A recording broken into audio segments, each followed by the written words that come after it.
Vicepresidenta Constitucional de la República del Ecuador, María Alejandra Vicuña, Secretario General de la Vicepresidencia de la República, Juan Carlos Almeida, Diego Romero, asesor de la Vicepresidencia de la República, estimados periodistas ecuatorianos de amplia trayectoria, gracias por acompañarnos en este día con sus medios de comunicación.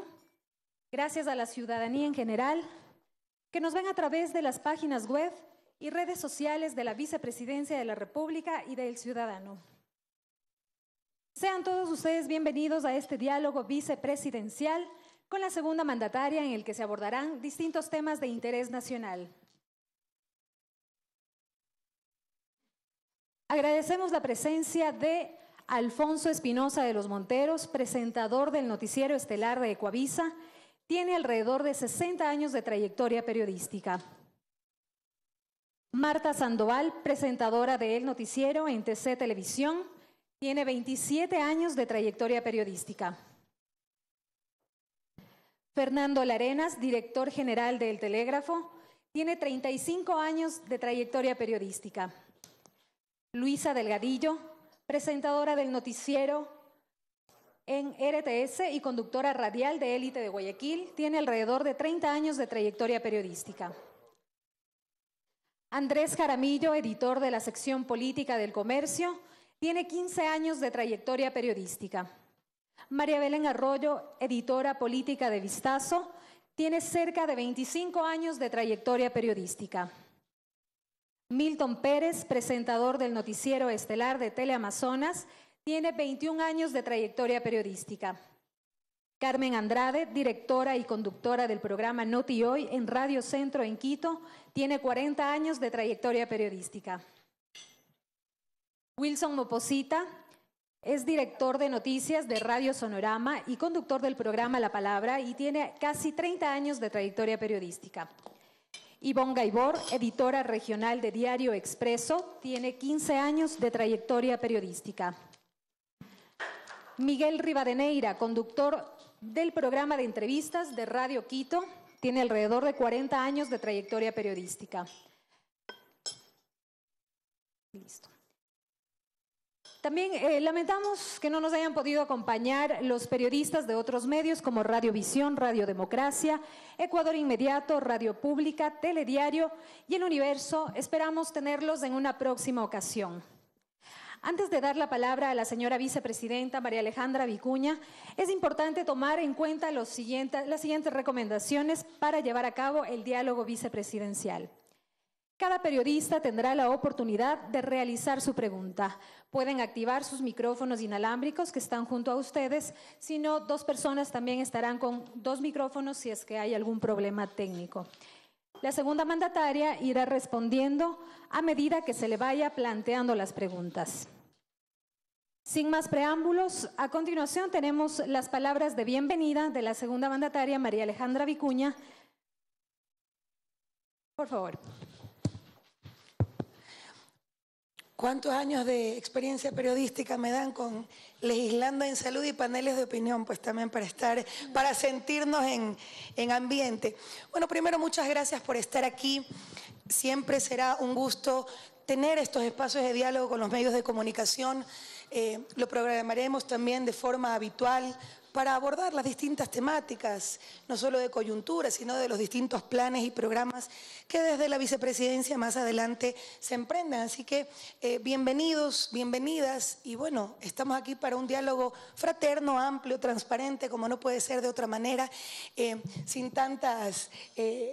Sin ser tan acuciosos a lo que la compañera de comunicación planteaba, más bien que sea un diálogo también amplio, fraterno, no hay mayor inconveniente en eso, nada más quizás ajustarnos a los tiempos que más dependen de ustedes que desde nosotros nos hemos planteado algún tiempito para conversarlo, y bueno, sean bienvenidos y que sea un diálogo también fraterno y amplio. Agradecemos las palabras de la vicepresidenta de la República, María Alejandra Vicuña. Les recordamos que estamos siendo transmitidos a través de la página web www.vicepresidencia.gov.es, www.elciudadano.gov.es y por Facebook Live de la Vicepresidencia. Empezamos el diálogo vicepresidencial con María Alejandra Vicuña. Andrés Jaramillo, de El Comercio. Adelante, por favor, con tu pregunta. Vicepresidenta, buenos días. Muchísimas gracias por la invitación. Hola, hola. Préndale, por favor, el micrófono. Hola. Gracias. Ahí sí.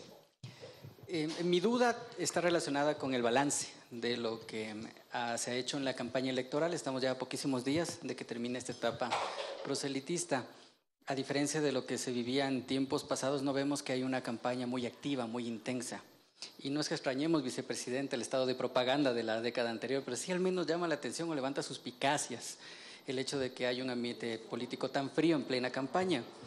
Queríamos saber si es que precisamente la consulta popular ha significado una estrategia política que le ha servido al gobierno para sostenerse a flote políticamente este primer año difícil, logrando en buena medida gobernabilidad, pero finalmente se estén preparando para el escenario de mantener las mismas estructuras correístas en el escenario, como le decía, de que gane el no en la consulta o en parte de la consulta popular y haber logrado esto, sobrevivir políticamente un año para luego sostener el mismo estructura correísta institucional, con la diferencia de que tendrían el aval del voto ecuatoriano. Bueno, Andrés, yo más bien siento todo lo contrario. He recorrido muchas provincias, casi todas, en las distintas regiones, y lo que siento es precisamente una algarabía, una demanda de la gente para seguir aportando y seguir pronunciándose de forma mayoritaria y favorable a la consulta popular. Que es importante remitirnos a los orígenes de donde nace la propuesta de consulta popular, que es precisamente del diálogo ciudadano impulsado por el presidente de la República. Una consulta popular que como resultado de ese diálogo tiene origen en más de 700 organizaciones de todo tipo, colectivos, políticos, sociales, gremiales, ciudadanía en general, que plantearon en este proceso amplio, democrático, plural, más de 2.700 preguntas o grandes temas. De los que más se repetían o mayor insistencia había de los distintos sectores, se consolidaron en estas 7 preguntas que hoy están a disposición para conocimiento del pueblo ecuatoriano para que el próximo 4 de febrero se pronuncie. Pescadores, campesinos, artesanos, empresarios, pero también trabajadores, colectivos de ambientalistas, grupos protectores o promotores de la garantía de derechos de niñez y adolescencia, entre otros, se han adherido a un proceso de consulta popular en el que públicamente han manifestado transportistas, choferes profesionales, es decir, creo que los distintos sectores se han pronunciado mayoritariamente y han generado espacios en donde se han abordado los distintos temas de la consulta popular para efectivamente dar a conocer no solo su postura, sino también difundir entre sus colectivos, entre sus organizaciones, los alcances y objetivos de la misma. Cada vez que recorremos algún cantón, dentro de alguna provincia, siempre se generan desde almuerzos populares convocados desde los GATS o desde las organizaciones para efectivamente sumarse a este proceso. Existen brigadas a lo largo y ancho del país que llevan el mensaje puerta a puerta en los distintos barrios y colectivos. Es decir, yo, a diferencia de lo que probablemente su percepción, Andrés, yo siento más bien un empoderamiento de la gente respecto a la consulta popular. Seguramente siempre será insuficiente los espacios en donde desde la academia, desde los barrios, desde los distintos sectores, incluso desde los medios de comunicación que juegan un rol fundamental para la difusión precisamente de los alcances y los objetivos de cada una de las preguntas de la consulta popular se tienen. Pero yo más bien siento lo contrario. Y bajo ningún punto de vista puedo decir que la consulta popular es un mecanismo para que el gobierno esté a flote, porque ese sería un mecanismo para un gobierno que está agonizante o moribundo, recién nacido. Yo creo que no solo las encuestas, creo que el amplio diálogo nacional dio una muestra contundente de un respaldo mayoritario a un gobierno que lidera el presidente de la República y que si bien tiene un plan de gobierno que aprobado en las urnas está en plena ejecución, sin dudas este espacio de diálogo nacional ha posibilitado el reencuentro entre los ecuatorianos, ha generado puentes importantes con otros sectores que no solo que mantienen a flote a un gobierno, sino que le dan toda la legitimidad que los primeros meses o el primer mes de gobierno algunos sectores de oposición pretendieron poner en duda, en tela de duda. Yo creo que eso está absolutamente superado desde los primeros meses de gobierno, y es un gobierno que cuenta con un respaldo multitudinario de la población, insisto, más allá de las organizaciones políticas fraternas que lo han impulsado desde el inicio, digamos, de la campaña electoral, como una nueva etapa de este proceso político. Agradecemos la intervención de Andrés Jaramillo de El Comercio. A continuación damos la palabra a Marta Sandoval, periodista de TC Televisión. ¿Aló? ¿Se escucha? Sí. Vicepresidenta, muchas gracias por la invitación. Usted es una de las personas que participó en el gobierno anterior y que ahora está en esta nueva parte de lo que todavía se llama la Revolución Ciudadana en ciertos aspectos. Y cambió de opinión con respecto a la reelección indefinida. No con el ánimo de cuestionarla, porque muchos han cambiado de opinión y han hecho una reflexión al respecto, pero sí con el ánimo de que usted pueda comunicarse con las personas que aún están indecisas sobre cómo van a contestar esa pregunta en el plebiscito, o que todavía no saben por qué se dio esta ruptura en el fondo de Alianza País y que ahora muchos apoyan pues que se anule esta reelección indefinida. Yo me reía cuando me hacían esa pregunta y decía, si no hubiera cambio de opiniones no existieran divorcios necesariamente en el país o en el mundo. Los políticos no solo tenemos en muchos casos el derecho de cambiar de opinión, sino en muchos casos la responsabilidad de hacerlo, cuando existen nuevos elementos que nos permitan modificar precisamente determinadas posturas. De la misma forma como en el 2014, algunos elementos en el marco de determinado momento del proceso político se generaron algunos nuevos elementos que nos permitió repensar aquella decisión, por ejemplo, adoptada en Montecristi, en el proceso constituyente de Montecristi. Y es que, como siempre hemos dicho, la política, la sociedad, la democracia misma son procesos dinámicos, no son procesos estáticos. Y creo que nuevos elementos que nos permiten necesariamente retomar el espíritu de Montecristi en la idea de seguir fomentando mecanismos dentro del sistema democrático que nos permitan una alternancia que garantice la participación real de todos, no solo de los que hemos estado ejerciendo determinados cargos de elección popular, y sin dudas se tiene ventaja sobre el resto de ciudadanos. Pero más allá de eso, creo que es evidente que hay nuevos elementos y que son de conocimiento público que nos motivan también a una reflexión mayor. Si bien no es un requisito sine qua non que quien está en el ejercicio de sus funciones y se reelige o pretende nuevamente ser postulado para una siguiente y subsiguiente y así sucesivamente reelección, puede incurrir en prácticas que no necesariamente están apegadas a la ética, creo que son también unos llamados de alerta para regresar y retomar el espíritu central que motivó en el proceso constituyente de Montecristi a plantear la posibilidad de que las autoridades de elección popular puedan reelegirse tan solo por una vez en todas las dignidades. Y yo creo que esos son nuevos elementos, insisto, sin dudas en el 2014, en el marco del proceso de enmiendas, que se tuvo álgidas y serias discusiones también al interior del bloque de Alianza País como promotor de las mismas, obviamente, con el expresidente cuando desde el Ejecutivo se plantearon en un momento del proceso político que tenía algunas reflexiones que nos hacían evidentemente reflexionar sobre aquello. Pero insisto, la sociedad, la política y la democracia son procesos dinámicos y en muchos casos es necesario volver a hacer clic con las demandas de la gente. Yo creo que en algún momento del proceso también se fue perdiendo esa sintonía con lo que requiere la ciudadanía en su conjunto, y el proceso de diálogo posibilitó volver a reflexionar al respecto. Y hoy lo que yo más reivindico es que en el marco de consulta popular tiene la gente la posibilidad de validar o invalidar lo que decidimos en el 2015.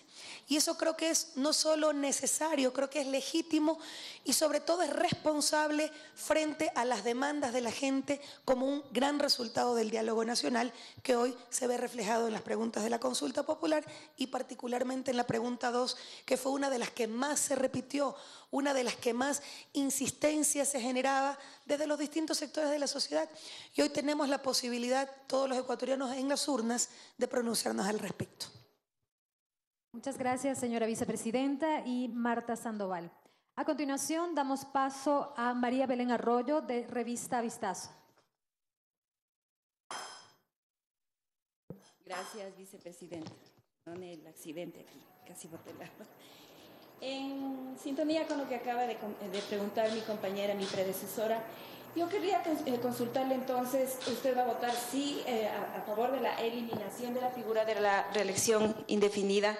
Y aquí le hago la siguiente pregunta adicional, no sé si me es permitido en este espacio. En las reflexiones que ha hecho usted a lo interno, en su foro interno, y aquí voy a aludir a su profesión de psicóloga, ¿usted está en condiciones de afirmar o de plantearse que la figura del expresidente Rafael Correa llegó a lindar la patología del síndrome de Ibris, en tanto se enamoró del poder? Y le describo esto: en el año 2009, un médico y politólogo británico, David Owen, acuñó esta como una patología del poder, cuya cura es justamente alejar al personaje del poder, porque cree que se ha deslindado tanto de la realidad terrenal que cree que tiene el mandato supremo de dirigir a un pueblo. Esta es mi pregunta, entonces. Gracias. Bueno, yo no solo en la pregunta 2, voy a votar sí en las 7 preguntas de la consulta popular. Estoy convencida de aquello, y un poco retomando también alguna postura que eventualmente se tuvo cuando era legisladora, como por ejemplo defender el sentido mismo de lo que planteamos con el objetivo de la ley conocida como ley de plusvalía, pero que es una ley que pretende combatir la especulación del suelo. ¿Y por qué? Porque el sentido mismo del combatir la especulación del suelo en la conocida ley de plusvalía sin duda se mantiene. Será una prioridad también para el gobierno nacional, y ha sido enfático el presidente Lenín Moreno de hacerlo a través de mecanismos legales vigentes, como por ejemplo la Ley Orgánica de Ordenamiento Territorial, Uso y Gestión del Suelo, que tiene mecanismos mucho más eficientes como para aquello, y en cualquier otra que pueda generar condiciones para lograr ese objetivo. Es decir, el combate a la especulación del uso del suelo se mantiene y debe ser fortalecido a través de la normativa vigente. Pero sin duda los contenidos de la ley, o lo que se dijo y se generó a propósito del contenido de la ley de plusvalía, sin dudas generó un hecho cierto. Por supuesto, no el único, junto a muchos otros factores que son de conocimiento público, incluso factores exógenos que desaceleraron no solo la inversión pública, que dinamizó también los territorios y la economía a través de la construcción, pero que definitivamente generó los contenidos de la ley de plusvalía y lo que se dijo respecto a ellos un hecho cierto. El sector inmobiliario y el sector de la construcción se contrajo en un 8%. Y eso no solo estamos hablando que se afectó a las grandes empresas, no, estamos hablando de los grandes, los medianos, los chiquitos, los profesionales de la construcción, las personas que trabajan en la economía popular y solidaria, los trabajadores de la construcción, electricistas, gafiteros, ceramistas, es decir, toda esta cadena que involucra el sector de la construcción y el sector inmobiliario sin dudas se vio afectado. ¿Qué mejor que plantear y reconocer que no fue el mejor mecanismo? Y así como todas las leyes son perfectibles, en este caso concreto que estamos planteando su derogatoria, porque el sentido fundamental de la ley se puede lograr a través de otros mecanismos, como mencionaba. De manera que no solo sí a la pregunta de la reelección, sino soy una convencida de que hay que votar sí también en las 7 preguntas que incluye la ley de plusvalía, porque el sentido mismo no se pierde. Y respecto a lo que dice, evidentemente yo aquí estoy en condición de vicepresidenta de la República, no de psicóloga clínica, y mucho menos por respeto al personaje, por respeto al expresidente de la República, sin duda no me voy a pronunciar al respecto. Eso tendrá que hacerlo si acaso el presidente quiere ingresar a terapia o acude a algún profesional de la salud.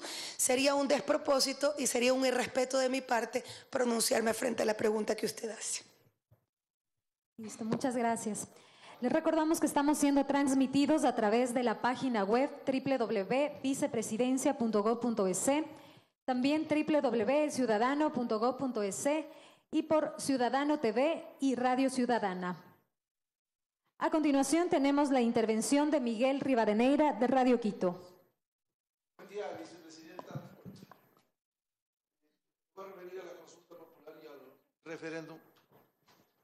Si hay confianza en el gobierno del triunfo en esta consulta popular y referéndum, respecto de la pregunta 3, ¿cómo se va a escoger las ternas que deberá ser, si va a ser fuera de quienes integraron el anterior gobierno y dentro de quienes están hoy en la actual administración? Si se va, para que no quede una estela de duda, si va a ser de gente como se ha ofrecido, gente muy representativa que sí hay en el Ecuador.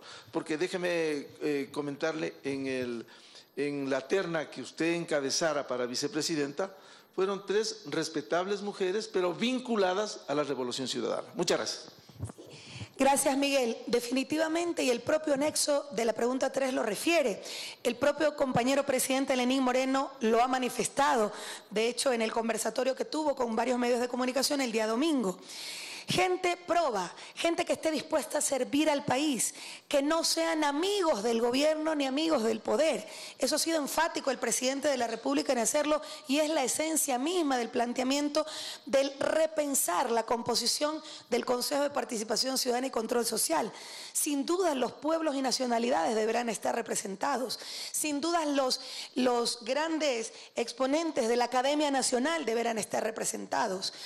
Gente que ha tenido una trayectoria intachable por la defensa de los derechos de la naturaleza, de las mujeres, de niñez y adolescencia. Es decir, sin dudas que existen personajes probos que podrán sí ser un referente para la ciudadanía en este Consejo de Transición que, como bien lo establece el propio anexo de la pregunta 3, será transitorio hasta que, en el marco del proceso de elecciones de los gobiernos autónomos descentralizados próximos para el 2019, se componga como corresponde. Y eso es importante reiterar y referir porque ha sido principalmente una de las apuestas que la consulta popular le plantea.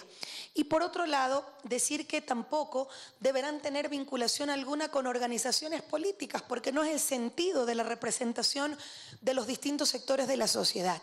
Eso por parte de lo que usted refiere de las ternas que se enviarán por parte del presidente de la República para que sea la Asamblea Nacional quien finalmente los designe, como establece el anexo.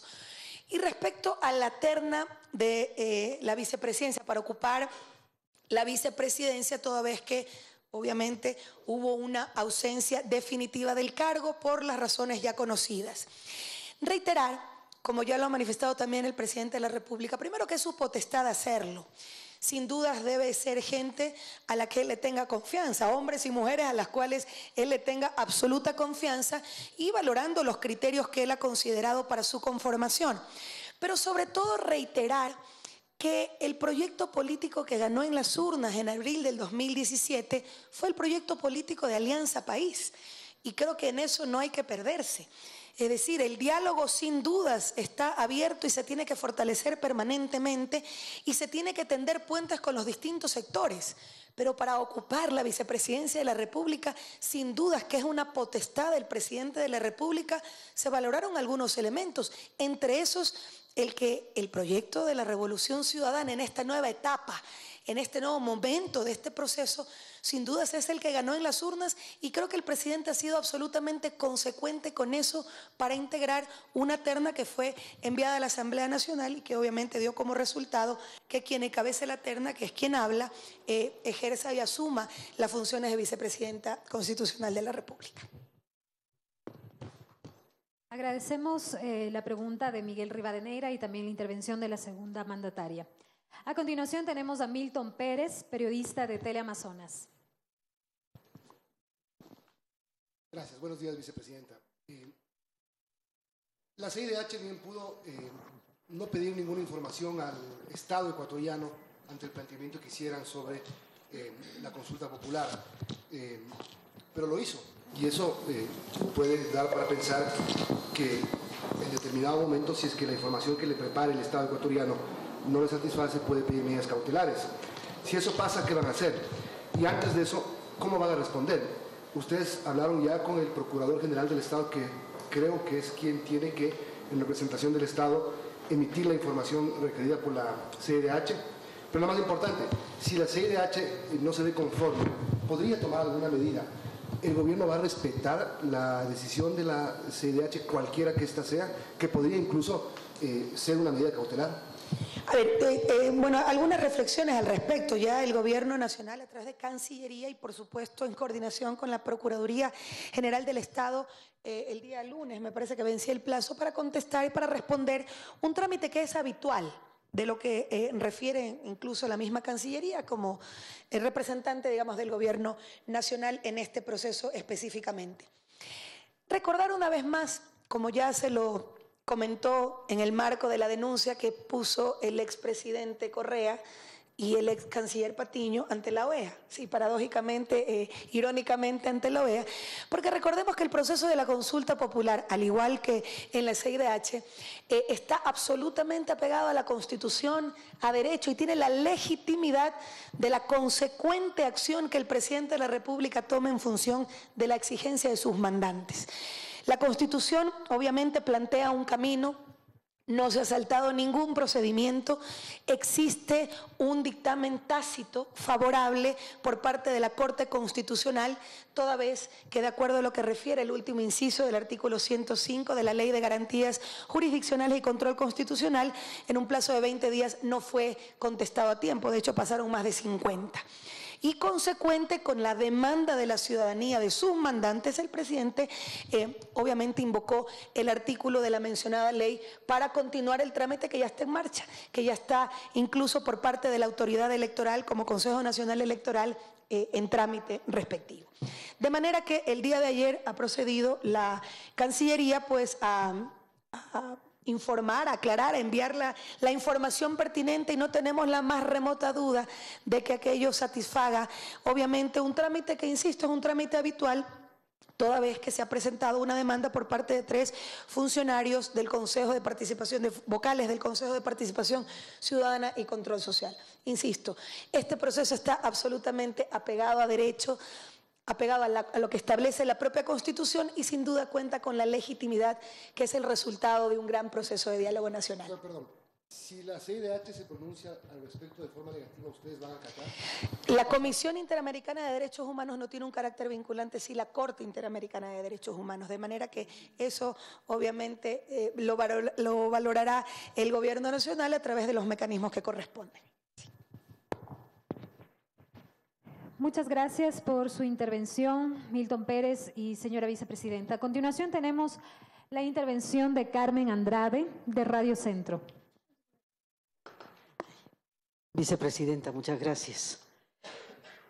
El hecho de estar aquí en la vicepresidencia no me permite abstraerme que tenemos un vicepresidente acusado de corrupción, de asociación ilícita, sobre el cual pesan varios procesos que ha anunciado el fiscal, entre ellos concusión. Son 8 delitos que se cementaron en la sentencia. Mi pregunta es la siguiente. Usted ahora, que está en este edificio y es la nueva vicepresidenta de la República, ¿ha solicitado alguna auditoría a la gestión al ex vicepresidente de la República? Había cuenta que ha habido adicionalmente otras denuncias en el mismo orden. Por ejemplo, que aquí se montó todo un sistema de trolls que atacaban a la gente, en fin, los ingentes recursos humanos que se contrataron, gran parte ustedes creo que ya los excluyeron. Y sumo un elemento adicional. El día de ayer se habló de un decreto de austeridad, la necesidad de recortar el gasto en un 5% para cada ministerio. ¿Cuál va a ser su acción al respecto? ¿Y qué va a pasar con las acciones, la gestión del ex vicepresidente? Creo que para usted es una enorme responsabilidad asumir una institución sin auditarla primero y ver en qué condiciones usted la asume. Sí, gracias, Carmen. De hecho, se están haciendo las auditorías respectivas, como creo que corresponde en cualquier institución pública que uno asume. Creo que es parte de lo que uno debe hacer, más aún cuando hay algunos elementos que son de conocimiento público. Y efectivamente están ya en proceso esas auditorías. Adicionalmente, comentarles que el día 2 de octubre, cuando ya fue privado de su libertad con las medidas adoptadas por la función judicial al ex vicepresidente Jorge Glass, se generó una desvinculación de más de 120 funcionarios de cargos de elección, de cargos de jerárquico superior, alrededor de 120, generalmente entre asesores, directores y eso. Yo, cuando asumí el encargo por parte del presidente, el 4 de octubre, empezamos a operar con un equipo mínimo de alrededor de 19 personas, más o menos, que implican un 10% de todo ese contingente de funcionarios públicos que existían antes en la vicepresidencia de la República. De manera que, y no solo porque, digamos, había una función específica en concreto, era un encargo temporal de 90 días y obviamente había que actuar de forma muy responsable y sobre todo siendo consecuente con el decreto de austeridad que en el marco de los ajustes que hubo que hacer, el presidente de la República emitió. Definitivamente, las nuevas responsabilidades que las estamos conversando con el presidente y que será él quien lo anuncie oportunamente. Ahorita estamos concentrados en esta recta final del proceso de consulta popular, ya con las funciones específicas que se asignen a la vicepresidencia de la República, y en función de eso, obviamente generaremos una propuesta de estructura que sea eficiente, que sea, digamos, lo más razonable posible, pero siempre pensando en la austeridad con la que se deben manejar los recursos de todo índole, en este caso en la vicepresidencia de la República, por las condiciones que existen actualmente. De manera que eso quería comentar. Reiterar que hay unos procesos de auditoría en marcha y aquí quizás comentar algo porque la ciudadanía también debe conocerlo. Cuando asumimos el encargo de la vicepresidencia de la República, todas las cuentas de redes sociales, que son también un mecanismo de generación de información, de rendición de cuentas, no nos dieron las claves, a pesar de que son cuentas institucionales de la vicepresidencia de la República, no de una persona que ejercía el cargo, la función de vicepresidencia. Esas son cuentas personales y obviamente tienen un tratamiento distinto. Pero las cuentas de la vicepresidencia de la República, que se generaron desde hace más de 10 años, lamentablemente tuvo que perderse toda la información. Eso se pudo, bueno, ahí estaban el equipo de comunicación haciendo los trámites legales respectivos con Facebook, con Twitter, etcétera, con las cuentas de YouTube, porque obviamente son herramientas que permiten también la difusión de las actividades, de las acciones, de un permanente rendición de cuentas de la gestión de la vicepresidencia de la República. Y eso es importante que conozcan porque en ese estado también, desafortunadamente, se asumió el encargo de estos 3 primeros meses que fueron en el marco de la consulta popular. Y era importante también mencionarlos porque, claro, en algunos casos fue necesario, precisamente por ese proceso, perder valiosa información que finalmente queda para los registros de la historia de la gestión de la vicepresidencia de la República en los distintos momentos, pero era importante hacerlo. Entonces, hubo algunas cuestiones que son lamentables porque no puede manejarse los procesos de forma tan irresponsable, sobre todo en cuanto a la entrega de información. E incluso hay algunos de esas personas, de esos funcionarios que no han entregado todavía a tiempo los descargos respectivos para los procesos de liquidación como manda y como corresponde de acuerdo a la ley, ¿no? Otra cosa que es importante mencionar, que ha existido un ahorro mensual por parte del jerárquico superior que fue desvinculado de $180.000 del personal mensual. 47 funcionarios menos del nivel jerárquico superior y 112 funcionarios en general de cargo de asesores y otros temas más, que es importante un poco. Actualmente hay un equipo que funcionan como asesores, como gestores en el territorio y todo, de 19 personas, más obviamente el personal de planta que ya tiene nombramiento y muchos años más. Muchas gracias, señora vicepresidenta, y también a Carmen Andrade por su intervención. A continuación damos paso a Fernando Larenas de El Telégrafo. Gracias. Buenos días, vicepresidenta. Algo mencionó usted de las funciones y sabemos que las asigna el presidente de la República. Sin embargo, ¿cuál será ese perfil, esa característica, sabiendo que su antecesor dirigió las áreas estratégicas? El anterior vicepresidente, una misión realmente admirable, el tema de las discapacidades. Eso no sé si usted conoce, seguro que sí, conoce perfectamente bien lo que eso significó en la conciencia de todo el país, en la conciencia incluso internacional, el tema de las discapacidades. ¿Cuál va a ser su función? Repito, el presidente el que la asigna, pero usted tiene algún perfil. ¿Por qué lado se va a ir? ¿Cuál va a ser su función específica en la vicepresidencia de la República? Bueno, como comentaba, eso es una potestad del presidente de la República. Ha anunciado que en los próximos días lo dará a conocer luego de la consulta popular. Ahorita estamos enfocados en este encargo, en esta tarea de coordinación y relación interinstitucional. Ya pasó lo que corresponde en el tema de la Corte Constitucional, la articulación, la coordinación interinstitucional con el Consejo Nacional Electoral y, por supuesto, el postconsulta. La necesaria coordinación que entre instituciones del Estado deberá existir para la implementación del mandato popular del próximo 4 de febrero. Sin duda ese es un rol que lo vamos a mantener. El presidente de la República me ha pedido que también me mantenga al frente del equipo que coordina toda esta articulación interinstitucional desde el Ejecutivo para la implementación de la misión Casa para Todos. Pero insisto, el resto de funciones, las funciones que finalmente las designen, un poco el presidente mismo adelantó que por mi perfil profesional y mi activismo permanente en materia de derechos seguramente será en el ámbito social, pero yo no quisiera adelantarme porque finalmente es el propio compañero presidente el que dará a conocer esas funciones a través del decreto respectivo. Muchas gracias, señora vicepresidenta. A continuación tenemos la intervención de Ivonne Gaibor de Expreso. Gracias, señora vicepresidenta. Quería hacerle una consulta un poco más bien cercana al tema de país y la crisis que recién superaron o pasaron. Esta crisis del partido, del movimiento, también va a repercutir en la gestión de la Asamblea. Ahora van a tener ustedes que gobernar sin una mayoría, digamos, propia en la Asamblea.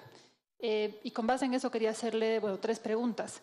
Uno, ¿está contemplado la posibilidad de reformar las comisiones, sobre todo considerando que hay 6 militantes de ahora el correísmo que están a cargo de comisiones que, digamos, son de las más importantes de la Asamblea?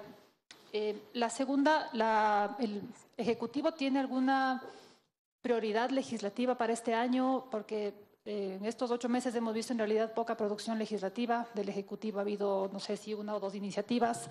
¿Por dónde va a ir el trabajo legislativo en sobre todo la propuesta del oficialismo, del Ejecutivo? Y la tercera, ¿cómo va a ser el mecanismo de coordinación que van a tener ahora ustedes con la bancada que les queda de 44, creo, y también con las bancadas de la minoría, que es el grupo que al menos hasta ahora les podría garantizar cierta gobernabilidad en la Asamblea? Gracias, Ivonne. Bueno, respecto al tema de la conformación o recomposición de las comisiones en la Asamblea Nacional, bueno, aquí hay un respeto absoluto de la independencia de funciones y ese será un proceso que se desarrolla en el legislativo. Definitivamente hay condiciones que no son las de antes, estamos hablando de 43 legisladores y otros que se han sumado a una propuesta de gobernabilidad, de generar, digamos, acuerdos mínimos necesarios para avanzar en esa gobernabilidad, siempre en función de los objetivos nacionales. Aquí hay un proyecto político que ganó en las urnas, que el Ejecutivo obviamente está implementando y en esa línea todo lo que se sume en función de esos grandes objetivos, tenga la seguridad que habrá la apertura para hacerlo y conversar con todos los sectores partiendo de ese principio. Hay una propuesta política que debe implementarse y que sin dudas tiene también algunos temas programáticos en la Asamblea Nacional. Evidentemente hay una ley orgánica de vivienda de interés social que no fueron incorporados algunos elementos que eran necesarios en materia de la ley económica urgente, que estamos también puliéndola y trabajándola porque son fundamentales, no solo para la implementación de Casa para Todos, para ir con mayor celeridad, porque hay algunos plazos y hay algunos procedimientos bastante complejos que imposibilitan el ir con mayor celeridad, sobre todo en cuanto a plazos de aprobaciones a nivel de gobiernos autónomos descentralizados. Por otro lado, el tema de que fue uno de los grandes nudos críticos que vimos en nuestro recorrido por las distintas zonales de la Asociación de Municipalidades del Ecuador respecto a predios, a terrenos propios que son posesionarios y no propietarios las personas. Es decir, hay algunos mecanismos que son necesarios de incorporar a más de incentivos de índole sobre todo tributario para motivar los proyectos inmobiliarios de vivienda de interés social de aquellos segmentos de la población que no necesariamente están incorporados en el marco de Misión Casa para Todos, porque estamos hablando de otros segmentos. Así como la ley del fomento de la pesca, que también está trabajando el Ministerio de Acuacultura. Y bueno, recordemos que también está en marcha un código integral de trabajo, repensado con nuevos elementos. Es decir, creo que hay algunas normas, hay algunos temas en el legislativo que evidentemente deberán de anclarse en una coordinación con nuestra bancada y por supuesto con todos los integrantes del Parlamento ecuatoriano.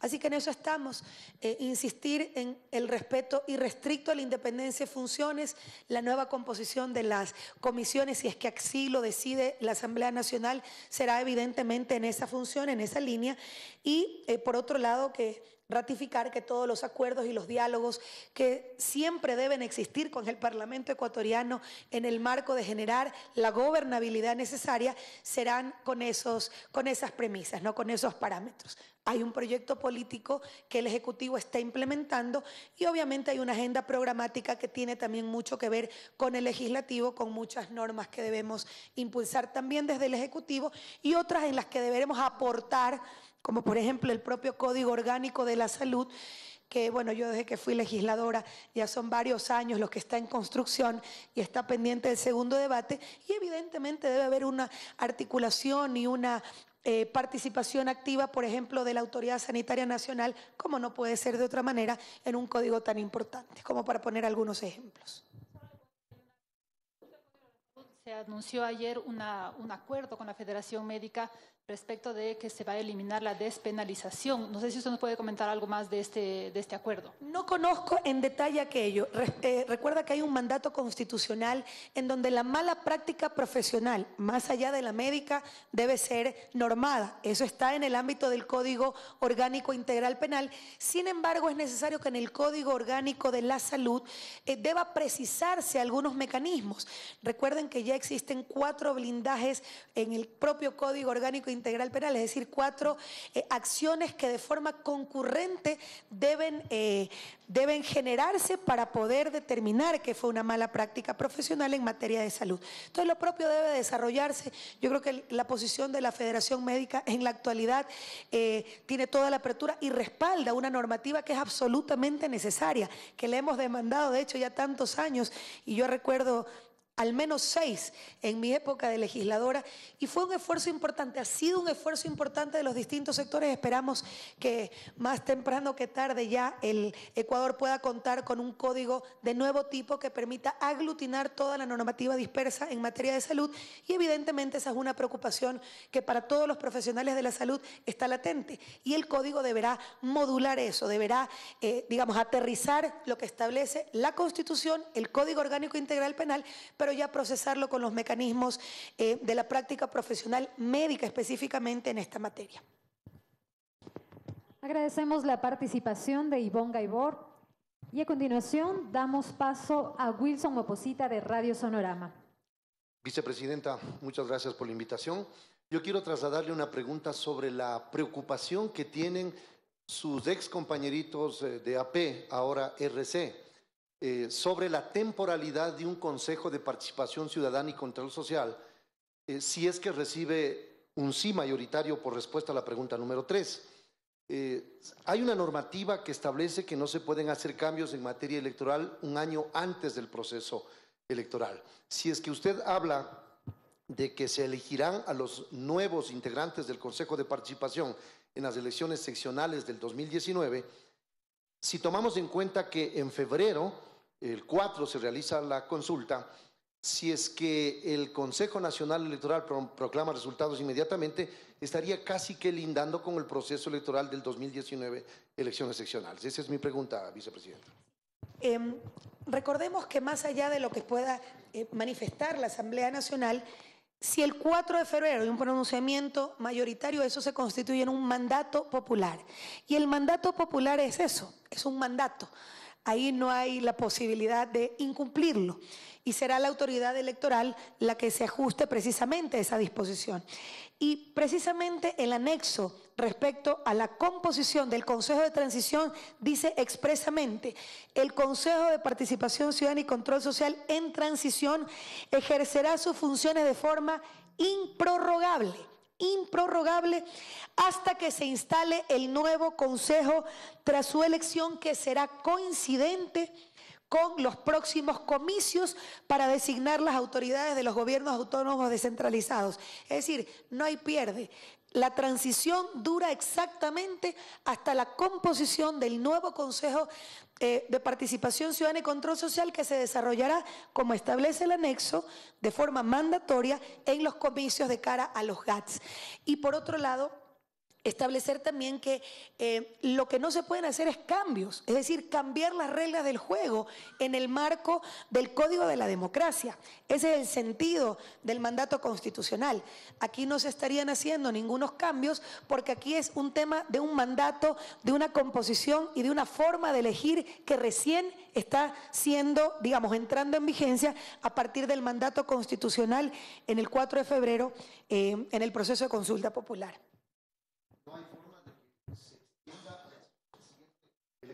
Vicepresidenta. Dice de forma improrrogable el anexo 3. Y si en las urnas, como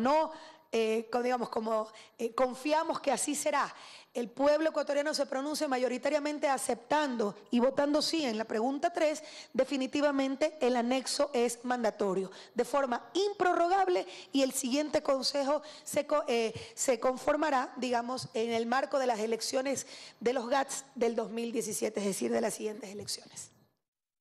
Muchas gracias, Wilson Moposita y señora vicepresidenta. Este diálogo vicepresidencial está siendo transmitido por Ciudadano TV y Radio Ciudadana, y también por las páginas web www.vicepresidencia.gov.es, www.elciudadano.gov.es. A continuación damos paso a Alfonso Espinosa de los Monteros de Ecuavisa. Muchas gracias, señora vicepresidenta, por esta invitación para este diálogo tan amplio y que está resultando muy rico en ideas para enterarnos bien de qué es lo que pasa con este gobierno. Y recalco en eso porque es difícil definir ideológicamente al gobierno, al menos en relación con el gobierno anterior. Le preguntaría si este es un gobierno del socialismo del siglo XXI, sigue siendo un gobierno del socialismo del siglo XXI o tiende hacia el centro político. La pregunta se la hago porque el presidente en su última intervención destacó que usted es una socialista convencida, preparada, estructurada. Entonces, ¿cómo se acomoda su condición personal para esta posición abierta del gobierno que los ecuatorianos no conocemos con precisión? ¿Estamos en el socialismo del siglo XXI o lo estamos dejando? Estamos en el socialismo del buen vivir, en un proceso de construcción cuyas bases y sus cimientos de este proceso se asientan en la Constitución de Montecristi, que ya generó y sentó las bases de este proceso. Un proceso y un gobierno que se ha denominado y se ha calificado un gobierno progresista de izquierda. El propio presidente lo ha hecho. Creo que mi designación también es una reiteración de cuál es el proceso político ecuatoriano y cuál es el proyecto político que ganó en las urnas. Creo que ahí no hay pierde.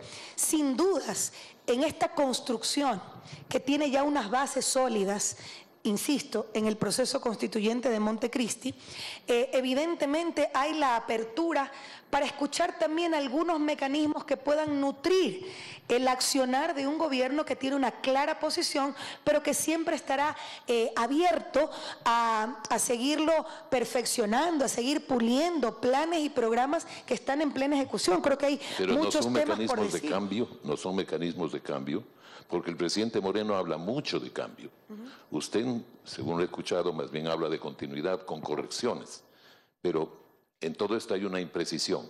Bueno, no encuentro la visión ideológica exacta. A ver, la visión ideológica creo que es clara. Hay un proceso que continúa en una nueva etapa, no solo en cuanto al estilo, sino yo creo que hay que repensar muchas cosas. Todo proceso transformador, todo proceso que se autodefine revolucionario en el sentido más amplio de la palabra, sin dudas está en constante cambio, en permanente ajuste, producto no solo de las dinámicas de la sociedad, de las exigencias de los mandantes, de las demandas sociales, sin lugar a dudas. Yo creo que en eso no hay que confundirse. La apertura al diálogo siempre será rica para nutrir un proceso que está siempre en constante transformación, en permanente repensar de mecanismos, cuando ¿qué más cambio puede haber? ¿Qué más cambio que el asumir un ejercicio de crítica y autocrítica de las cosas que no han dado resultados?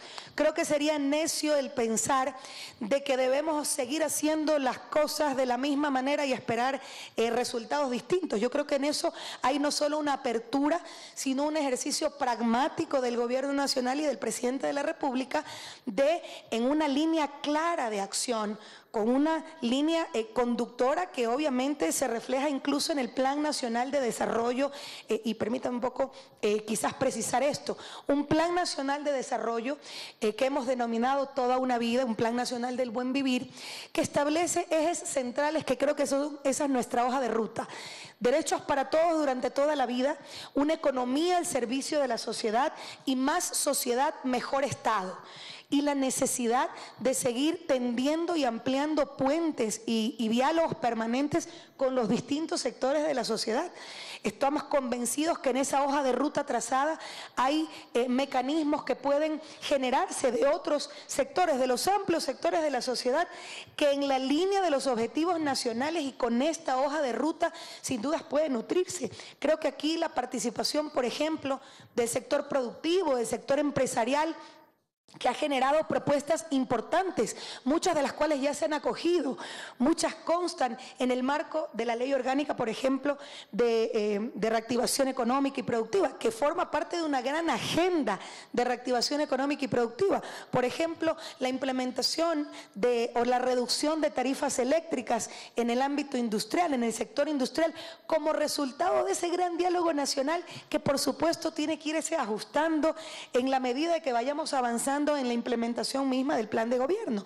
De manera que esta necesidad de cambio implica que el presidente tendrá que hacer una revisión de su equipo político y económico, es decir, habrá una selección para que se queden, como él decía el domingo, los que quieren hacer los cambios y correcciones y los que no quieren que se vayan.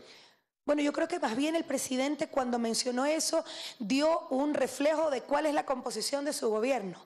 Es decir, de compañeros, en su inmensa mayoría, que integramos el gobierno de todos y que definitivamente estamos en una línea de un ejercicio crítico y autocrítico de este proceso del que todos, incluyendo el compañero presidente Lenín Moreno, ha formado parte. La crítica y la autocrítica para el gobierno de todos es fundamental. Son innegables algunos avances, innegables los avances que se han dado en 10 años, son innegables, creo que eso no está en discusión. Pero existen también muchos errores, hay muchas cosas que no han dado los resultados esperados, hay muchas acciones que lamentablemente por parte de determinados funcionarios no han estado apegados a la ética. Y una de las transformaciones sustanciales quizás es el enarbolar nuevamente y levantarla en lo más alto, la bandera de la lucha frontal a la corrupción, la bandera de la revolución ética como una característica, como una impronta del accionar del gobierno de todos. Yo creo que esa es una característica permanente y es también una línea trazada en este transitar de un nuevo periodo de gobierno que, insisto, recoge los postulados de Montecristi, de aquel proceso que se inició en el proceso constituyente de Montecristi, reivindicando algunos de sus elementos que estamos planteándolo incluso en la consulta popular, pero haciendo los ajustes necesarios. Es decir, cuando el presidente Lenín Moreno refiere que el cambio es consustancial a la condición humana, a las personas, creo que es una muestra clara de que el diálogo y la apertura y el ejercicio de crítica y autocrítica permanente son una característica de un proceso que, insisto, se define como un proceso de izquierda progresista con toda la apertura para construir en conjunto con los distintos sectores ese nuevo Ecuador que finalmente debe responder al gran acuerdo nacional de voluntades que se planteó en Montecristi en el año 2008 cuando aprobamos la Constitución. Muchas gracias. Agradecemos la intervención de Alfonso Espinosa de los Monteros. A continuación damos paso a Luisa Delgadillo de RTS. Señora vicepresidenta, muchas gracias por la gentil invitación. Bueno, he escuchado las intervenciones de mis compañeros y la suya en torno pues, a varias de las interrogantes que giran de manera medular en el tema de la consulta popular y también un poco cuál es su sentir y su pensar con diferentes temas de coyuntura. Usted dijo al inicio de su intervención que cualquiera puede cambiar de opinión. Esto a propósito de la fisura, de la ruptura al interior del movimiento oficialista. Y ha dicho usted que si no se cambiara de opinión no habrían divorcios. Y yo coincido con usted. Uno va evolucionando y cambiando y transformándose en el tiempo. Sin embargo, cuando uno cambia de opinión o de parecer es porque sufre una decepción. María Alejandra Vicuña, ¿en qué parte del camino se decepcionó de sus ex compañeros? Y me quiero referir específicamente al ex presidente Rafael Correa, que hizo que al final terminara alineándose al ala morenista. A ver, cuando la gente refiere correísta o morenista, yo digo, como lo he dicho 10 años, nunca me he identificado como correísta, porque yo, al igual que Rafael Correa, nos hemos definido como revolucionarios. Pero hay algo que la decepciona de él. Y en el caso de Lenín Moreno tampoco como leninista, porque al igual que el compañero Lenín Moreno, apuntamos a un proceso transformador y en colectivo, que no tiene dueños. Y en eso ha sido enfático el compañero Lenín Moreno. Yo más que decepcionarme, quiero reiterar el que me parece que hubo una pérdida de la brújula por parte de algunos compañeros que no entendieron que en un proceso transformador, en un proceso que se autodefine como revolucionario, la crítica y la autocrítica son fundamentales. No todo puede estar bien y cuando no hay y no se asumen que hay cosas que han salido mal y que hay que cambiar, que hay errores que corregir, me parece que en ese momento se pierde la brújula.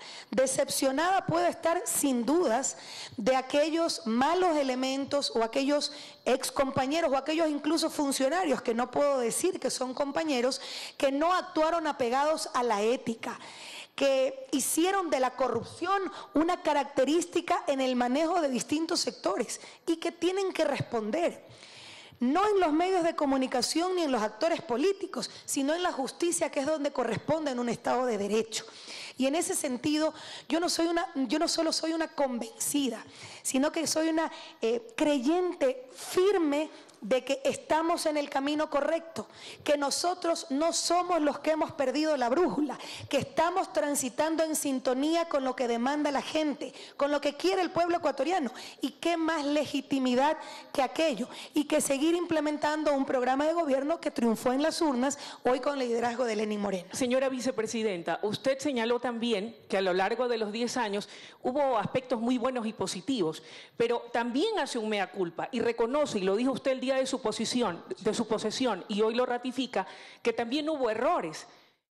Haciendo ese mea culpa, ¿qué cosas estuvieron mal, más allá del tema de la corrupción al que usted hace referencia? Creo que uno de los temas y de las conquistas fundamentales del proceso constituyente de Montecristi, que fue generar esa quinta función del Estado, que es el Consejo de Participación Ciudadana y Control Social, como ente, digamos, más visible o ejecutor de la función de transparencia y control social, nos quedó debiendo. No hubo una adecuada representación de la ciudadanía, no hubo el fortalecimiento de aquella función del Estado que, a mi juicio y de muchos, debía haber sido la más importante.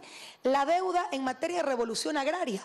Casi nada se hizo para lograr esos objetivos. Eso se lo debe asumir como una deuda pendiente de este proceso, y en un ejercicio autocrítico se ha puesto como una prioridad ir consolidando el buen vivir rural en el marco del plan de desarrollo, impulsar la minga agropecuaria que plantea volver los ojos al agro para desarrollar efectivamente el agro, el campo, la zona rural, que definitivamente es donde se concentra también altos índices de pobreza, teniendo como una de las prioridades del gobierno nacional efectivamente combatir las causas estructurales de la pobreza. Eso por mencionar, por ejemplo, solo 2 temas. Señora vicepresidenta, y para concluir de mi parte, no sé si va a haber otra ronda, pero para concluir de mi parte en esta, yo la escucho muy optimista. Escucho a mucha gente que el sí va a ganar, que van a votar por el sí a todo. Incluso los titulares de prensa como El Comercio destacan el sí gana en las 7 preguntas según 3 sondeos. Sin embargo, quienes están haciendo campaña por el no, con el expresidente a la cabeza, dicen que el no va a dar una sorpresa y que se preparen porque el no va a triunfar. De ser este el escenario, más allá de que el primer mandatario ha dicho que respetará como el que más la decisión del pueblo ecuatoriano, sí quisiera escuchar su percepción con respecto a que si triunfa el no en la segunda y tercera pregunta, dando paso a la reelección indefinida y a la no reestructuración del Consejo de Participación Ciudadana, desde su punto de vista, ¿qué ganaría y qué perdería el país y por qué? Bueno, yo creo que primero ya el país ganó desde el solo hecho de haber planteado una consulta popular que responda a las demandas de la gente. Yo creo que ese ya es un triunfo para la democracia, para el ejercicio de participación de la gente, del pueblo ecuatoriano. Segundo, nosotros somos absolutamente respetuosos de la voluntad popular. No puede ser de otra manera. De manera que el próximo 4 de febrero el mandante es el que va a decidir e incidir sobre los grandes temas de interés nacional. Más allá de los resultados, insisto, lo que siempre debemos reivindicar, y como gobierno nacional lo hacemos, es el ejercicio pleno del derecho de participación de la gente. Yo creo que gana el país, y gana el sí. Porque, insisto, es una consulta popular ciudadana que se origina en las demandas de los distintos sectores.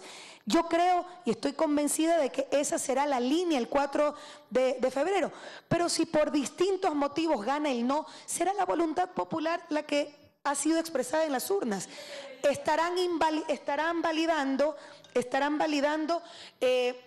la enmienda que fue en el 2015. No creo que ello ocurra, no solo por lo que veo, por lo que siento, más allá de los sondeos. Finalmente las encuestas son una foto del día de hoy. No sabemos lo que pase mañana. Pero en general, lo que podemos percibir, lo que podemos sentir de los distintos sectores, colectivos, en donde sea que se genere una motivación de la campaña electoral a favor de la consulta popular y de sus contenidos, definitivamente creo que esa es la línea. Y finalmente, insisto, Luisa y amigos y amigas periodistas, yo creo que aquí lo de fondo es reivindicar el ejercicio pleno del derecho de participación de nuestra gente. Ya desde que el Consejo Nacional Electoral puso en marcha un periodo electoral para que el próximo 4 de febrero la gente en las urnas se pronuncie, para mí desde ya triunfó la democracia, y eso es lo que debemos reivindicar. Agradecemos la participación de los estimados periodistas que nos han acompañado esta mañana. Gracias a Andrés Jaramillo, Marta Sandoval, María Belén Arroyo, Miguel Rivadeneira, Milton Pérez, Carmen Andrade, Fernando Larenas, Ivonne Gaibor, Wilson Oposita, Alfonso Espinosa de los Monteros y Luisa Delgadillo. A continuación damos paso a las conclusiones por parte de la señora vicepresidenta María Alejandra Vicuña. Si me permite, vicepresidenta. Por supuesto. Tenía previsto consultarle, no sabía cómo se iba a desarrollar el tema de la ley de plusvalía. El anexo de la consulta popular dice que de triunfar esta pregunta en no más de 15 días deberá presentar un proyecto.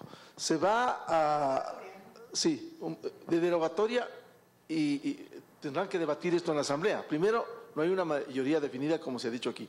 Segundo, va a haber un consenso, va a haber un diálogo con resultados con los diferentes sectores, entre ellos el de la construcción, y con las malas experiencias del pasado. Recuerdo la Ley Orgánica de Educación Superior, que entró en vigencia en octubre del 2010, convocaron a los rectores y cambiaron la ley.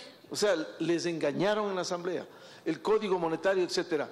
Va a haber un diálogo con resultados para pensar en el futuro del tema plusvalía y combate a la especulación de las tierras, nada más. Perdón. Sí. A ver, Miguel, bueno, varios temas. Yo creo que nunca se puede contentar al 100% de las personas o al 100% de las demandas.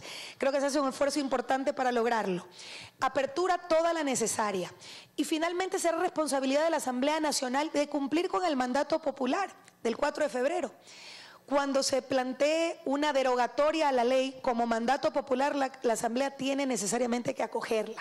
Por otro lado, creo que hay buenas nuevas importantes para el sector inmobiliario de la construcción, que casualmente el día jueves se hará en un evento con la presencia del compañero presidente en el marco de la implementación de la misión Casa para Todos, en donde haremos esta convocatoria nacional pública amplia a todo el sector inmobiliario de la construcción para esa implementación.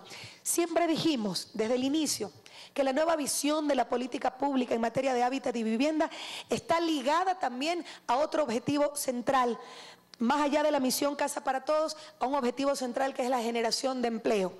La propuesta de misión Casa para Todos plantea también la generación de más de 126.000 empleos en estos 4 años solo vinculados a esta área. En esta gran convocatoria pública en donde se invita, como mencionábamos, a los grandes, a los medianos, a los chiquitos, a los profesionales independientes y a los profesionales de la construcción que se asocien para la implementación de una misión tan ambiciosa como es la construcción de 325.000 viviendas, 191.000 para los más pobres, que definitivamente se inserta en una visión integral que le apunta también a otro tema. Y esto va de la mano, por ejemplo, con la propuesta de agua o el programa de agua segura y saneamiento para todos, que plantea generar o trasladar más de 2.000 millones de dólares para la consecución de estos importantes programas en los gobiernos autónomos descentralizados, con ya una primera fase de 55 municipios beneficiados que apuntan a los proyectos de agua potable, alcantarillado y saneamiento ambiental, sobre todo en las zonas rurales, con un apoyo y un subsidio estatal de hasta el...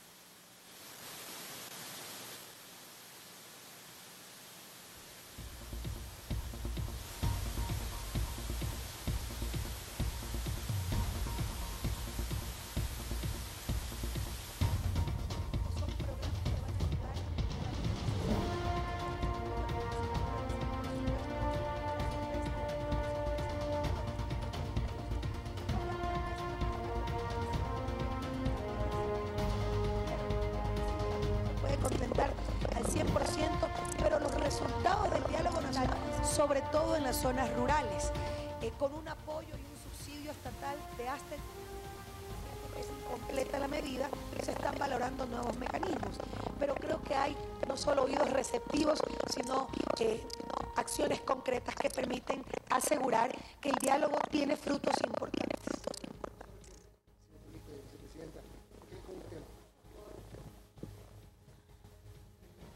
Si bien las encuestas y los sondeos que mencionan reciben.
que también juegan los medios de comunicación.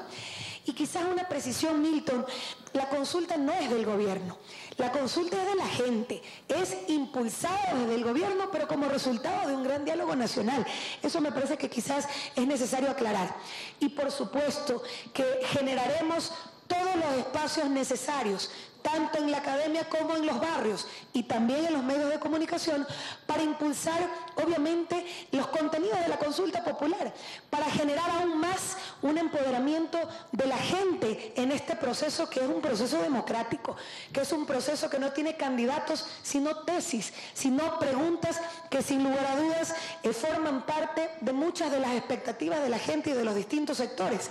Cuando nosotros impulsamos la consulta popular y planteamos las tesis del sí, planteamos sí al combate frontal a la corrupción, a saber que no van a existir ya ni funcionarios públicos ni candidatos a cualquier dignidad de elección popular que hayan sido sentenciados y que tengan una sentencia condenatoria ejecutoriada por actos de corrupción. Pero no nos quedamos ahí. Planteamos definitivamente el que con sus bienes se resarce en algo aquel perjuicio al Estado.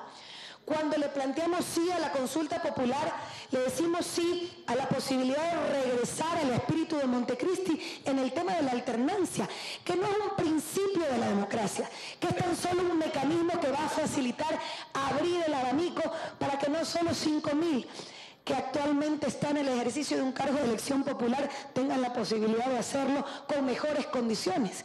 Le planteamos sí a un consejo de participación ciudadana que hoy sí se vea reflejado en la gente y que la gente se sienta representada en aquello, y qué más legítimo que a través del voto popular en las urnas para su composición. Le decimos sí, obviamente, a la garantía y protección de los derechos de nuestras niñez y adolescencia cuando planteamos la imprescriptibilidad en los delitos sexuales contra ellos. Le planteamos un sí para que no existan nuevas arumas. Esto no pasa por prohibir la minería. Somos conscientes de que nuestra economía todavía necesariamente se sustenta en la extracción de nuestros recursos naturales, minería y petróleo, pero hacerlo de forma responsable y blindar la posibilidad de que ocurran nuevos casos de ciudades literalmente tragadas por la tierra, lamentablemente, por concesiones mineras que se han dado en centros urbanos. De igual manera, se respeta lo que actualmente se está explotando en el Parque Nacional Yasuní respecto al petróleo. Las 300 hectáreas que actualmente ya están siendo explotadas, no se las limita, pero sí se evita el que se siga expandiendo, reduciendo de 1.030 a 300 hectáreas y también incrementando la zona intangible. Como mencionábamos, definitivamente la ley de plusvalía como un mecanismo que contrajo el sector inmobiliario de la construcción en 8%, que tiene que ser derogada en ese sentido, sin perder la esencia de lo que nos planteamos como objetivo central de la ley, que es combatir la especulación del suelo. De eso estamos hablando cuando le planteamos sí a la consulta popular, de manera que es una consulta ciudadana que responde al interés de la gente y que seguramente el próximo 4 de febrero los resultados nos darán la razón. Señora vicepresidenta, tenemos 3 intervenciones más. Damos paso a María Belén Arroyo, por favor. Gracias, vicepresidenta. Aquí voy a hacer alusión. Usted habló que este era un espacio para hablar con absoluta franqueza con los medios y le voy a tomar la palabra. Gracias. En un evento, y esto se ha hablado mucho antes inclusive de las elecciones, lo voy a plantear como un evento hipotético. Si el presidente Lenín Moreno por alguna razón no pudiera continuar con sus funciones, hablamos del mandato para el cual fue electo, ¿usted se mantendría como presidenta o convocaría elecciones habida cuenta de que usted realmente no llegó a la vicepresidencia por el mandato de las urnas, de la elección en las urnas? Esta era mi consulta y le agradezco por la oportunidad. Bueno, eso en un evento hipotético del cual ninguno de los que está aquí presente puede estar, digamos, exento.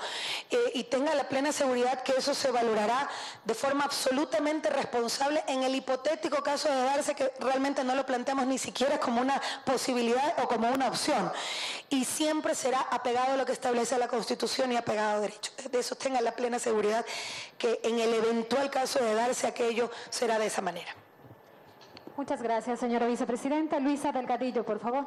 tal vez sí, señora vicepresidenta, antes de dar paso a la pregunta que tenía, y un poco para complementar la idea de mi colega de Vistazo, si bien es cierto, uno no debe dejarse llevar por rumores, y por el contrario, debe ir directamente a las fuentes de manera responsable para poder desvirtuarlos y dejarlos sin efecto en el escenario de que fuesen así, simplemente rumores malintencionados. Yo soy guayaquileña como usted, y en Guayaquil mucho se ha escuchado o se ha comentado, e incluso la prensa ha dado cuenta de que por qué el presidente no asiste a todos los eventos o anuncia que va a estar y no va, delega a otros o delega a la señora vicepresidenta. ¿Es que acaso estará enfermo? ¿Es que acaso solamente le quedará poco tiempo y mejor preferirá retirarse por cuestiones de salud? Esos son un poco los rumores que se han dado y que yo en lo personal he escuchado en mi ciudad de origen, en mi ciudad natal, en distintos estamentos y niveles. De lo que usted conoce, señora vicepresidenta, ¿cuál es el estado de salud del primer mandatario? ¿Está él en condiciones de momento plenas para poder ejercer el mandato hasta el 2021? Hay una canción que dice, en Guayaquil le repetimos mucho, no haga caso, Luisa, son rumores. No haga caso, esas jugadas son rumores. A ver, creo que es evidente que el compañero presidente sigue el ejercicio pleno de sus funciones y este es un gobierno de territorio. No solo la vicepresidencia o la vicepresidenta por delegación del presidente acude a los distintos ámbitos, a los distintos eventos en las distintas provincias, sino que todo su gabinete es un gabinete que permanentemente está en el territorio. Bueno, es de conocimiento público y manifestado por el propio presidente que tuvo un accidente doméstico, que tuvo unas quemaduras que obviamente lo complicaron un poco y que le mandaron reposo médico y por ese motivo obviamente yo he asumido algunos de los eventos en los que el presidente tenía que estar. Pero el presidente estará en Guayaquil, hace poco estuvo en Los Ríos, antes estuvo en Manabí, es decir, la agenda como corresponde se mantiene y obviamente hay en algunos momentos decisiones que deben de tomarse, pero insisto, aquí hay un trabajo en equipo, aquí hay un gobierno, no necesariamente el presidente tiene que estar en todos los lados, para eso tiene también un equipo de gobierno que tiene que trasladarse a los distintos territorios, pero insisto, el compañero presidente, ustedes lo han manifestado, lo han visto, es de conocimiento público, el día de ayer estuvo en el cambio de guardia, es decir, su salud como la de todos nosotros está y siempre, de hecho yo mismo he tenido ya una semana que no sé cómo, ya por valiente nomás estoy aquí en Quito con estos fríos, pero definitivamente creo que son rumores malsanos que poco contribuyen a la estabilidad, a generar, digamos, o a dejar de generar incertidumbre en ese sentido. Tengan la plena seguridad que aquí hay un gobierno responsable,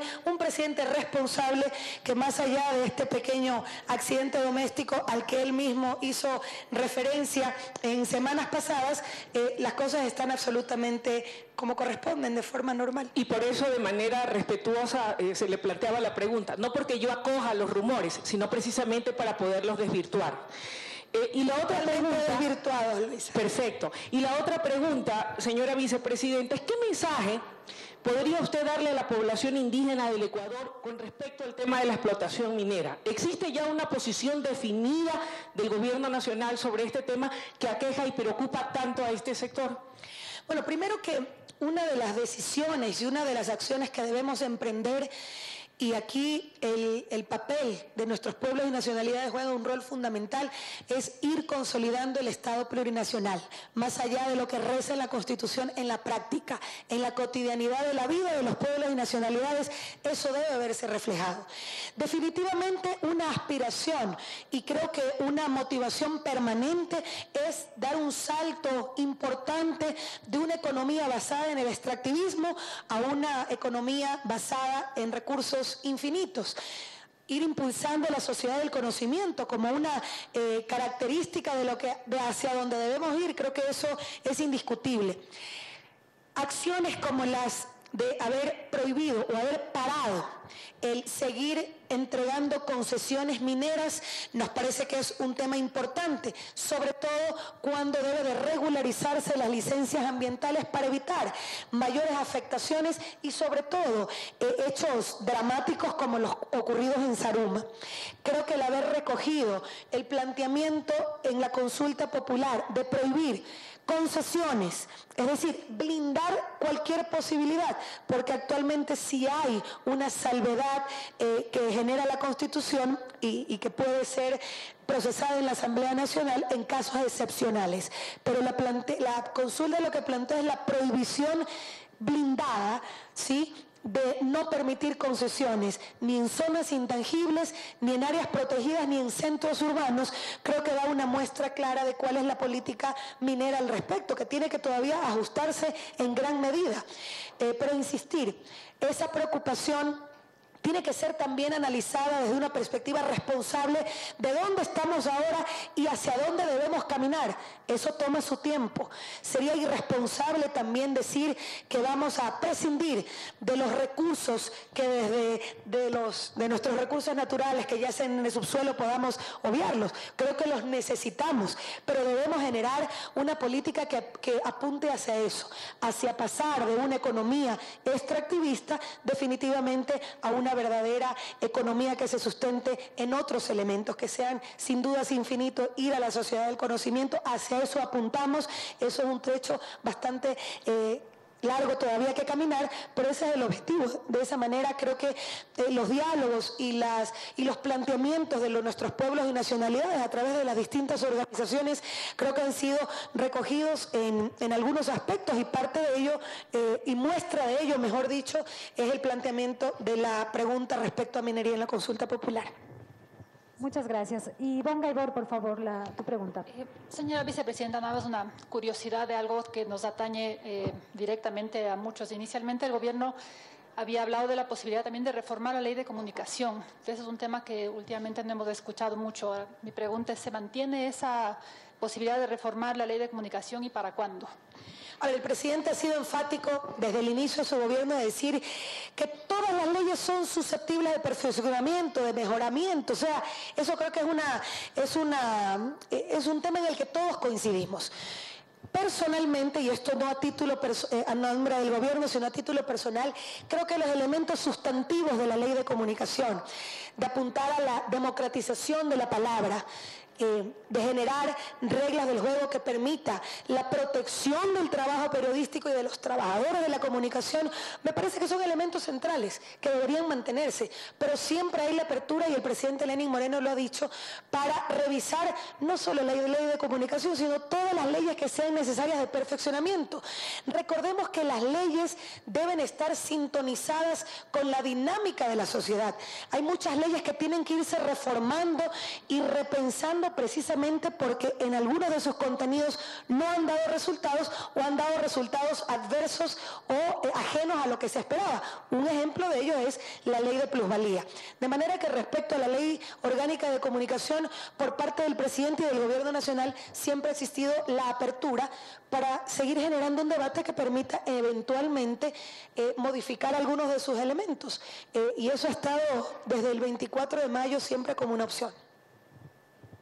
Muchas gracias, estimados periodistas. A continuación, damos paso a las conclusiones por parte de la vicepresidenta María Alejandra Vicuña.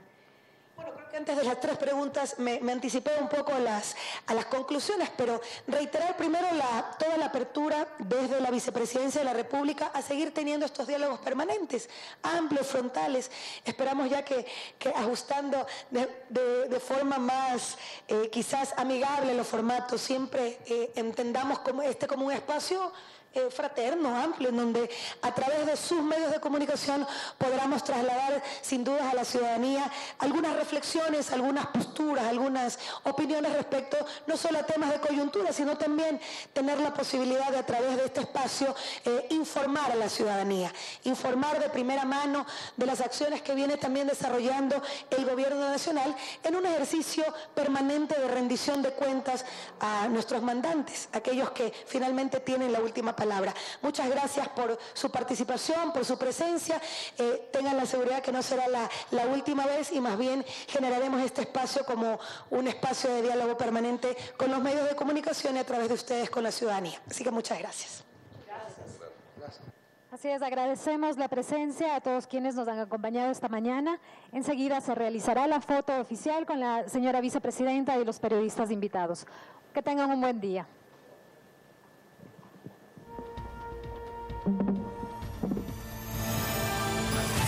Teleciudadana presentó